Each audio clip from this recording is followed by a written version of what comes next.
Hello everyone, welcome back to my channel. இன்னைக்கு இந்த வீடியோல பைத்தம் பயிரை வச்சு ஃபேஸ் பேக் எப்படி செய்யறதுன்னு காட்ட போறேன். இந்த பச்சை பயிரில் நிறைய விட்டமின் A and C இருக்கு. ஸோ நீங்க எந்த ஸ்கின் டைப்பா இருந்தாலும் நீங்க இதை யூஸ் பண்ணலாம். நம்ம இந்த ஃபேஸ் பேக்கை ரெண்டு விதமா செய்யலாம். ஸோ ஃபர்ஸ்ட் மெத்தட் எப்படி செய்யறதுன்னு சொல்றேன். ஸோ அதுக்கு இந்த மாதிரி கிளீனான பச்சை பயிரை ஒரு கப் அளவு ஃபர்ஸ்ட் எடுத்துக்கணும். தென் இதை ட்ரையாக க்ளீனாக இருக்க மிக்ஸி ஜாரில் போட்டு நல்லா அரைக்கணும். தென் இது ஒரு பவுடர் டெக்ஸ்சர் வந்ததுக்கப்புறம் அது மிக்சியிலேருந்து வெளியே எடுத்துட்டு ஒரு 5 மினிட்ஸ்க்கு அதை அப்படியே ஆற விட்டுருங்க. ஸோ இப்போ இதிலிருந்து ஒரு 2 or 3 டேபிள் ஸ்பூன் அளவுக்கு பைத்தம் பயிர் பவுடரை ஒரு சின்ன பவுலில் ட்ரான்ஸ்ஃபர் பண்ணிக்கோங்க. ஸோ இப்போ இது கூட நல்லா க்ரீமியாக திக்காக இருக்க கர்ட் 2 டேபிள் ஸ்பூன் அளவுக்கு எடுத்து ஆட் பண்ணிக்கோங்க. இப்போ இது ரெண்டுத்தையும் நல்லா பிளெண்ட் பண்ணுங்கள். அண்ட் இது ரெண்டும் நல்லா பிளெண்ட் ஆனதுக்கப்புறம் உங்கள் ஃபேஸ் அண்ட் நெக் இது ரெண்டுத்தையும் நல்லா ஈவனாக ஸ்ப்ரெட் பண்ணி அப்ளை பண்ணிக்கோங்க. ஸோ இப்போ இந்த ஃபேஸ் பேக்கை ஒரு 15 to 25 மினிட்ஸ் அப்படியே காய விட்டுருங்க. ஆஃப்டர் 15 to 25 மினிட்ஸ் நீங்கள் ஃபேஸை டச் பண்ணி பார்க்கும்போது எந்த இடத்தையுமே உங்களுக்கு ஈரமாக இருக்க மாதிரி ஃபீல் ஆகக்கூடாது. ஸோ அந்த அளவுக்கு ட்ரை ஆனதுக்கப்புறம் உங்கள் ஃபேஸை நல்லா ஸ்க்ரப் பண்ணி வாஷ் பண்ணிக்கோங்க.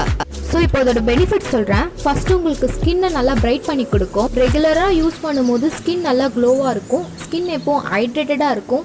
தென் உங்களுக்கு பிம்பிள் இருந்தால் அதுவும் க்யூர் ஆகிடும். உங்களுக்கு சன்னால் டேனாக இருந்தால் அதையும் ரிமூவ் பண்ணும். தென் உங்களுக்கு டாட் ஸ்பாட் இருந்தால் அதை கம்ப்ளீட்டாக ரிமூவ் பண்ணிவிட்டு ஸ்கின்னை எக்ஸ்ஃபோலியேட் பண்ணும். இப்போ மெத்தட் 2ல சேம் இந்த பைத்தம் பயிர் ஒரு கப் அளவு எடுத்துக்கணும். இது கூட ஒரு பவுல் ஃபுல்லாக நல்லா க்ளீனான வாட்டர் எடுத்துக்கோங்க.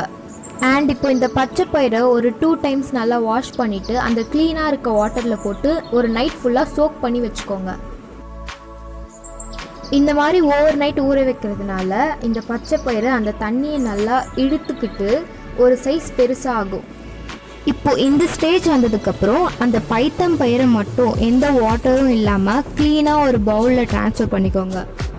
இப்போ இது கூட ஒரு 1/2 டேபிள் ஸ்பூன் அளவுக்கு மஞ்சள் தூள், எந்த மஞ்சள் தூளாக இருந்தாலும் பரவாயில்ல, ஒரு 1/2 டேபிள் ஸ்பூன் அளவுக்கு ஆட் பண்ணிவிட்டு அதை அம்மியில் வச்சு அரைச்சிக்கோங்க. அப்படி அம்மி இல்லைன்னா மிக்சியில் போட்டு நல்லா பிளெண்ட் பண்ணிக்கோங்க. ஸோ அரைஞ்சதுக்கப்புறம் இந்த பைத்தம் பயிரை பார்க்க இந்த மாதிரி நல்ல பேஸ்ட் மாதிரி இருக்கணும். ஸோ அப்போ தான் ஈவனாக அப்ளை பண்ண முடியும். ஸோ இப்போ இது உங்கள் ஃபேஸில் போட்டு நல்லா ஈவனாக ஸ்ப்ரெட் பண்ணி அப்ளை பண்ணிவிட்டு ஒரு 10 to 15 மினிட்ஸ் வரைக்கும் இது நல்லா அப்படியே காய விட்டுருங்க. இப்போ இது நல்லா ட்ரை ஆனதுக்கப்புறம் உங்கள் ஃபேஸை நல்லா ஸ்க்ரப் பண்ணி வாஷ் பண்ணிக்கோங்க. ஸோ இந்த மாதிரி வாட்டரில் ஊற வச்சு யூஸ் பண்ணுறதுனால கிடைக்கிற பெனிஃபிட்ஸ் என்னன்னு சொல்கிறேன். ஃபஸ்ட்டு ஸ்கின் க்ளோவாக இருக்கும். டேன் இருந்தால் ரிமூவ் பண்ணும். ஸ்கின் ஒயிட் அண்ட் ப்ரைட்டாக இருக்கும். பிம்பிள் இருந்தால் அது ஃபுல்லாக ரிமூவ் ஆகிடும். ஸ்கின்னை டீடாக்சிஃபை பண்ணும். உங்களுக்கு பிளாக் ஹெட்ஸ் ஒயிட் ஹெட்ஸ் இருந்தால் அது கம்ப்ளீட்டாக ரிமூவ் ஆகிடும். அண்ட் ஆயிலி ஸ்கின் கேர்ள்ஸ் இந்த ஃபேஸ் பேக்கை கண்டிப்பாக யூஸ் பண்ணணும். பிகாஸ் நீங்கள் இதை ரெகுலராக யூஸ் பண்ணும்போது உங்களுக்கு எக்ஸஸ் ஆயிலாக செக்ரிகேட் ஆகாது. ஸோ உங்களுக்கு இருக்க pimple, acne, dark spots and dullness இது எல்லாமே க்யூர் ஆகிடும். ஸோ அவ்வளோதான் இன்றைக்கி வீடியோ. இந்த வீடியோ உங்களுக்கு யூஸ்ஃபுல்லாக இருந்தால் லைக் பண்ணுங்கள். உங்களுக்கு வேறு எதாவது டவுட் கேட்கணுன்னா எனக்கு கமெண்ட் பாக்ஸில் சொல்லுங்கள். பாய்.